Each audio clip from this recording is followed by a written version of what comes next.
Hello, Rowan Mithril here once again, getting back to Silent Hill Origins, and it's time to get to the analytical portion of our show. As usual, the monsters of Silent Hill have some distinct symbolism to them, and so it's time to take a closer look at it all. The monsters generally represent the fears and personal demons of a major character in the game's storyline. In this case, however, we have two people creating the denizens of Silent Hill. Some of these are Alessa's monsters, some are Travis's, and some are a little of column A and a little of column B. So, let's get right into it, shall we? Our first monster encounter is the Silent Hill staple, the Nurse. This particular variant is called the Faceless Nurse, and it's a bit of a blend between the two characters' fears. Alessa's history with hospitals is well known in the series by now, but for those new to the series, Alessa was trapped in the secret basement of Alchemilla Hospital after the ritual, and given only enough treatment to just keep her barely alive and in a state of constant suffering and unending nightmares. As such, she's not on the best terms with medical staff. The Faceless Nurse does also relate to Travis, given his mother's placement in Cedar Grove Sanitarium. After all, they do patrol those halls as well. As a kid, Travis snuck into the sanitarium to try to see his mother, and was pursued by medical staff trying to remove him, thus serving as an obstacle for him. Next up is the Straightjacket. First seen as a boss in Alchemilla Hospital, they become pretty much the most common enemy afterwards. This one leans a bit more toward Travis, given his previously mentioned experiences with Cedar Grove Sanitarium. During his visit, he encountered the other patients, so it's pretty much a given that he saw some people restrained by actual straitjackets and the odd motions that such will produce on someone. They can also be seen as relating to Alessa's feelings of helplessness, however. Much like one trapped in a straitjacket, she has no control over her own life, confined to the hospital basement bed. Technically, our next encounter is the Butcher, but we'll come back to that later. Instead, it's off to the sanitarium where we meet the Remnant. For Travis, again the symbolism is fairly clear, given his traumatic childhood experiences with Cedar Grove. It's fairly telling, in fact, that the sanitarium is the only place where remnants are ever found, and no complaints there. The crazed wails they emit upon seeing Travis, and the restraint harnesses, it all gets back to his experience of sneaking in to see his mother, and the sights and sounds he experienced along the way. The hidden form of the Remnant, however, is a shadowy figure that seems to more be carrying the harness rather than actually wearing it. It swings the restraint as a weapon. This can be related back to Alessa, as a representation of the adults in her life forcing restraint upon her, rather than letting her live her own life as she wants. The sanitarium is also the first time we see the Carrion. This one is pretty much more of a Travis thing. I'm not actually sure of a direct correlation to Alessa on this one. The Carrion's symbolism, it's kind of a god dang it moment. The game doesn't outright say too much about it. Pretty much the biggest clue is if Travis examines the trophy heads in Riverside Motel, where he claims that stuffed animals like that make him feel bad.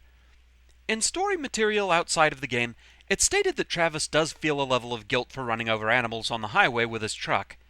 In some ways, it's theorized that they can also serve as a symbol of Travis's mother. In some ways, this does make sense, given how they unexpectedly lash out at Travis, and how as they move, they just drag their head along, given Helen wasn't quite all there. The fact that they get larger as the game progresses can also feed into this, as Helen's placement at Cedar Grove, where the Carrions are at their smallest, being just a starting point that set other things in motion, snowballing into Travis's father being unable to keep going and taking his own life. On the subject of Helen, next up we have Memory of Helen Grady, aka Mama. Obviously this one is pretty much all on Travis. As a child, his own mother tried to kill him by suffocating him with natural gas, and though he survived the ordeal, it was only the beginning. Helen was locked away at Cedar Grove Sanitarium, where she showed no signs of remorse for her actions, and no signs of getting better.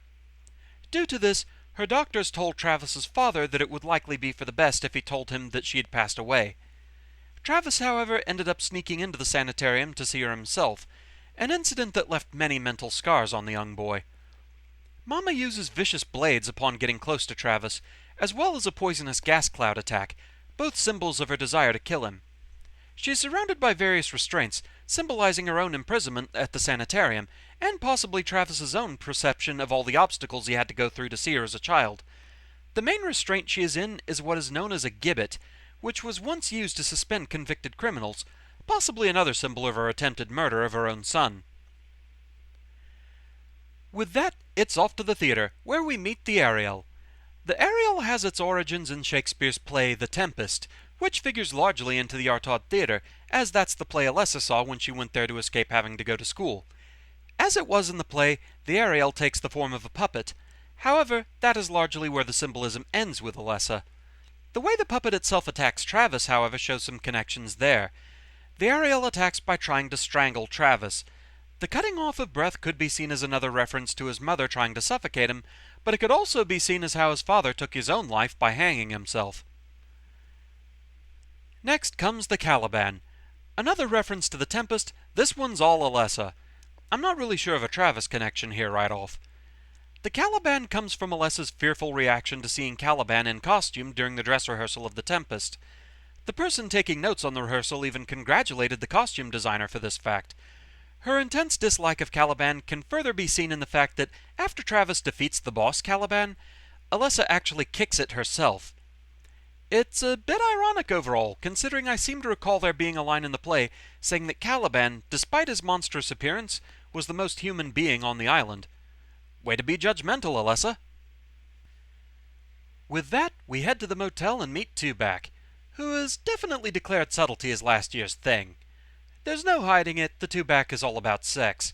This particular monster is pretty much all on Travis. Given his conversation on the radio with his fellow trucker at the start of the game, it's known that he has difficulties meeting the right girls, and when he does find someone, apparently he spooks them off by talking about his past. As such, he has a lot of pent-up sexual frustrations. One could make the point that it is, at least in name, another Shakespearean reference, and thus tie it back to the theater. However, it's the wrong play. There is a Shakespeare play where a character refers to the act of sexual intercourse as making the beast with two backs. However, the play in question was Othello, not The Tempest, and as such there's no evidence that Alessa saw that particular play. Next we have the memory of Richard Grady, aka Sad Daddy. Like Helen, Richard is flat out tied to Travis. The symbolism is largely spelled out in-game for this one, given he tries to strangle Travis with rope-like tentacles that come from the ceiling, much like the noose Richard used to hang himself. There's not really too much else of a symbolic nature with this one.